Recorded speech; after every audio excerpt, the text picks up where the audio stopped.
Hi UMAMU family, we're back, Lindsay and I, to take you through 6 Cabernet Sauvignon from UMAMU, and we're going to do a vertical and a little horizontal tasting. So we're going to start with the 2014 Cabernet Sauvignon, then we're going to do Anne's 2011, and then the 2011 Red Seal, 2010, 9 and 8. So Lindsay, hi, welcome back. Thank you for coming. And Thank you for inviting me. Yeah, so if Lindsay is a friend now and was my old lecturer 20 years ago, and I went to some of his courses at La Trobe University in Melbourne. Short, sweet courses that gave me really good introduction to viticulture and winemaking. So we got 2014. Lindsay, should we jump straight in and look at the 2014? What we've done is we looked through about 10 Cabernets earlier, and we've narrowed it down to 6, and wanting to give a flavor of a wine that's developed and has been in the museum stock. So we're pulling it out and bringing, these 6 wines together to have a bit of reflection and interest in the characters of the wine. So the 2014, we're going to start. Let me write some notes as well. Okay, off you go. Thank you, Lindsay. Okay, and I'd just like to draw a comparison amongst the wines. If we look at colour to start with, and all of these wines are showing a density of colour, Okay. which is quite nice and indicative of perhaps a density of flavour. So this I'm describing as a dark red garnet and dense, which colour has flavour. We can't, we don't recognise it, but we can't get away from it. I'm seeing some herbal notes, fresh tobacco, and hints of dried fruit on the nose. I find the wine still showing a little bit of youth there.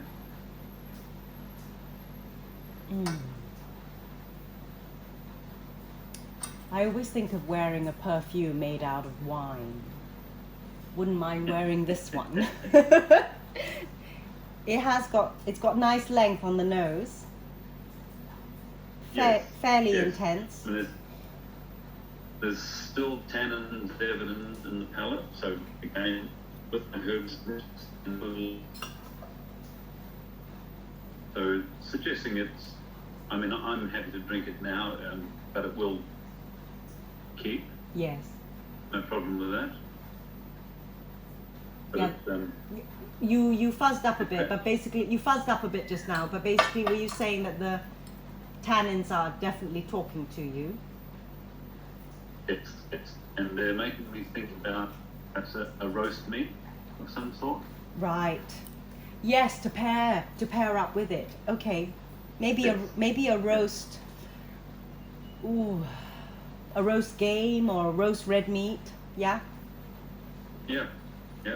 Perfect. There's something bit of generosity to it. What would you say about sweetness? Not too sweet, right? Savory, generous, roasty. Yeah, certainly in that more herbal notes on the nose and palate, and drying in the mouth, which is where I'm immediately thinking of sweeter meats to balance it out. Okay. I do get a little bit of sweetness in the end of my palate, so I can pair with your thought on the sweetness of the meat. And the herbally, do you think it's coming from the eucalypt off block 1? This is our 1982 vines.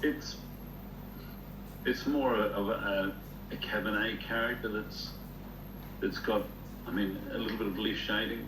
You tend to see some of this leafiness coming through in the fruit. It's quite pleasant. Mm. So not the eucalypt so much. No. Okay. I know you've got plenty around the block, and they potentially could impact, but the vineyard where I am at the moment, I have a couple of eucalypts that reek, and really, some people like it, you know? I know. Well, it's and again, like, may I say, wine is personal, right? Yes. Each to our Yes. own. So the palate is nice and dense and rich, and it's good Yes. length. So we're happy with that. Should we move on to?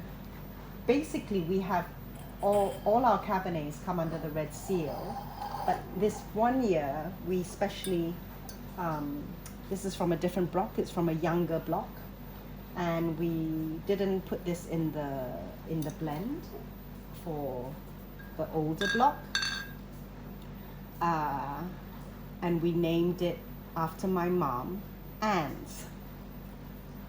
So we're going to taste this one now, and I'm excited to have a squiz here. I think we definitely see a difference on the nose. It's more into the dried fruit area.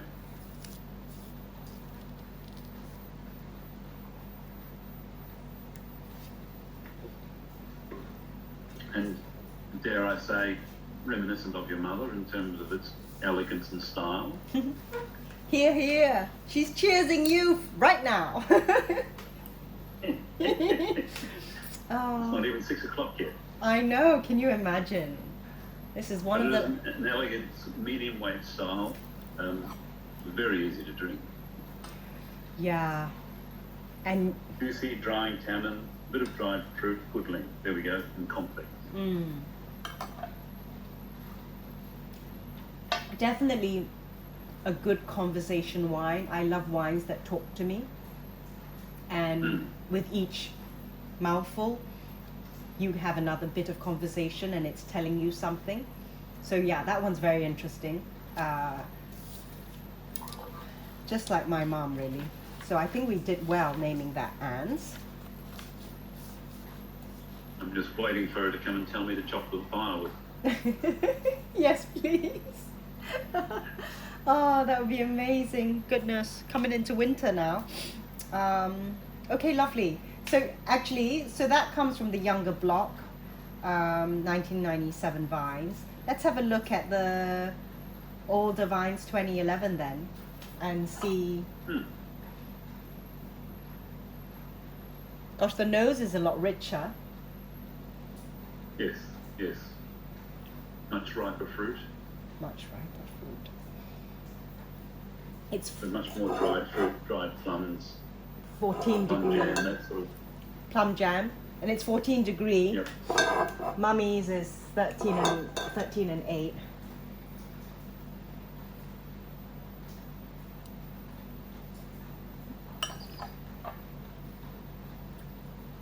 Wow. It's really sitting there saying, hello. Yep. Yep. Yeah, and it's definitely a steak wine, and there's no doubt about that. What cut are you going to have with it? Well, I'd like to have the fat. You see, I go off porterhouse probably. Okay, I'm a ribeye kind of lass. And my favorite, I have to say, you know, that we Mummy and I would eat this, and Daddy would have a little bit of it, but we would be eating like our Wagyu twice a week, just as a treat. Yep. When we were in Margaret River. Love it. Okay, so Yes. that would be good, right, with this? Yes. It has got what I call bags of character, and it's definitely quite forceful. I mean, a bit more forceful than our typical wine, but I think it's a sign of the vintage because it was a lot warmer. So we chart degree days, and 2012 is the warmest vintage we've had, and 2006 is the coolest. And you can see 2011 is pretty well up there, and you can definitely feel it in the wine. And Yeah. Mm. Could we say it's probably the most hardcore of the range? I mean, of the vintages. We might consider when we go back to the 08, there's a similarity there. Okay, cool. I certainly see some chewiness in the tannins and the richness there. But, And the 2011, I mean the 14, 11, 10 and 9 come from the 1978 and 1982 parcels. The 2011 ands, like I said earlier, comes from the 1997. But the 2008 comes just from the 1982, and we'll get to that in a minute. Okay, so 2010? Sure. Again, the density of colour, dark garnet. Rich fruit and chocolate. Oh, sorry, dried fruit I've written here. Dried fruit and chocolate with some herbal hints. Yes. But it's teasing a little. It's what a little? Teasing. What's that? Teasing. Come on, Charmaine. Teasing. Teasing. Do you know what I thought you said? I thought you said feasing, and I'm saying, friggin' hell, what is that? Okay, teasing. Yes, it is teasing. And it is, it's warm. It's not as bold as the 2011. No. It's warm. It's elegant. But I feel the word warm and kind of encompassing me, but not pushing me. Yep. And I think this wine is defined by its balance. Wow. Nice palate, front to back, good balance and length. Some leafiness and dried plum. So it's not as rich as the 11, Yep. Red Seal 11, Yep. but more elegant, but not as elegant as Anne. Yes. Amazing. And that's why we love verticals and horizontals, just to have this fun and play with it and see what the vintage has done, what the wine is doing, how much balance, because that's what we seek for in the grape.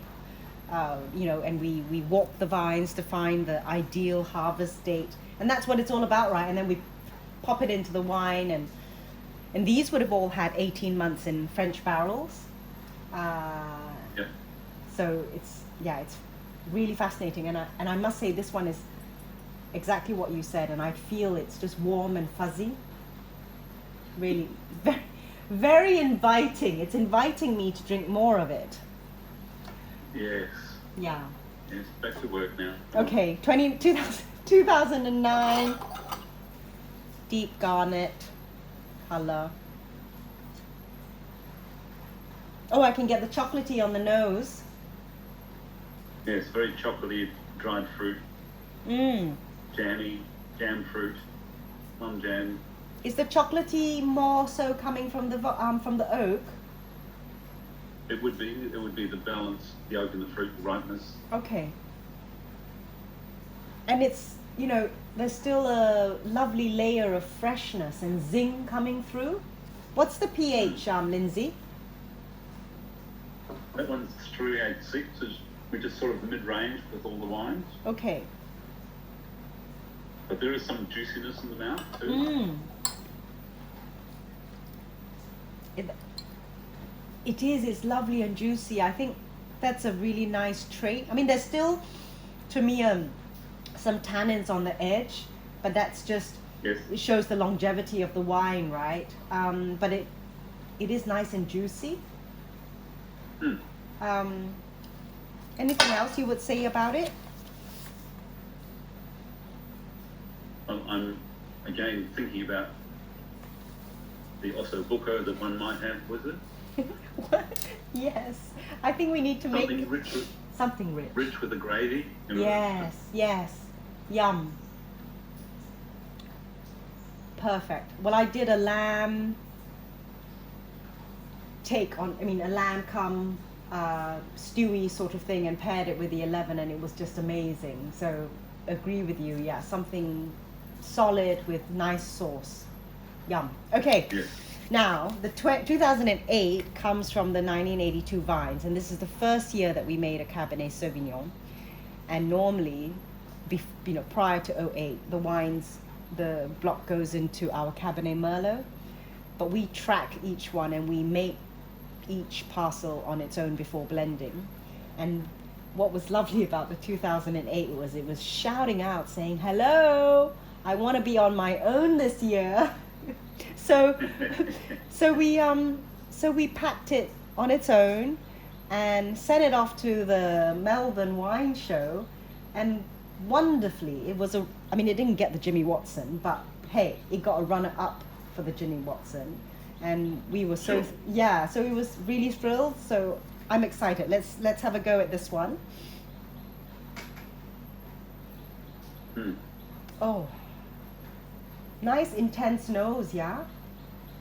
Yep. And we're similar to probably the 10 in terms of that jam, plum jam, and chocolate. There's still the dried fruit notes there. Yes. I have to say I am spot on picking up dried fruits now and plums today, after the range. After the tasting.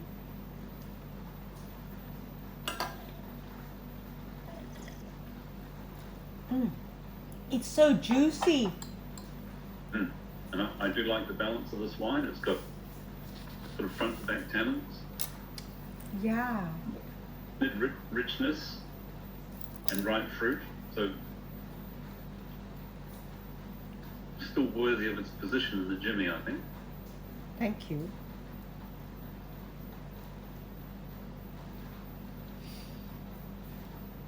And it's just divine, isn't it? And you know what's lovely is it's elegant, yet elegance doesn't mean not concentrated, but it's not overly concentrated. It's got this lovely balance of lots of parts, and then you try it again and it's talking to you a little bit more.